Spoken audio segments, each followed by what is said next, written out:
অবশেষে আজ সেই দিনটা এলো যার জন্য গোটা 2-3 জেনারেশনদের চোখে ঘুম আসেনি ঠিক মতো রাত্রিবেলা গত কয়েক মাস ধরে।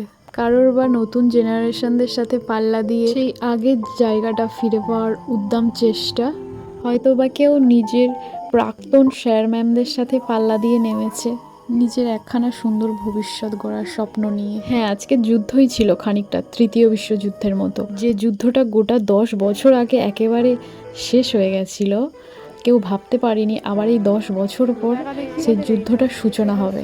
হ্যাঁ, আমি যুদ্ধ বলতে পশ্চিমবঙ্গের এসএসসি পরীক্ষার কথাই বলছি, যেটা 10 বছর আগে বিলুপ্তি হয়ে গেছিল পশ্চিমবঙ্গ থেকে খানিকটা ডাইনোসরের মতো।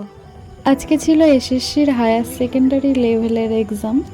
10টা বছর আগে এসএলএসটি নামটা হয়তো বা শুনিনি, আর এই 10টা বছর পরে আমিও এই পথের সহযোদ্ধা। মানুষের জীবন কত পরিবর্তন, প্রতি ঘন্টায় ঘন্টায়, প্রতি মিনিটে মিনিট। 10 বছর আগে যাদের কাছে পড়েছি বা আমাদেরই মতো কোনো শিক্ষার্থীকে জ্ঞান দিয়েছে, তাদের সাথে 10টা বছর পরে যুদ্ধে নামতে হয়েছে নিজের অস্তিত্ব বাঁচানোর জন্য, বা তারা আমাদের সাথে প্রতিদ্বন্দ্বিতায় নেমেছে।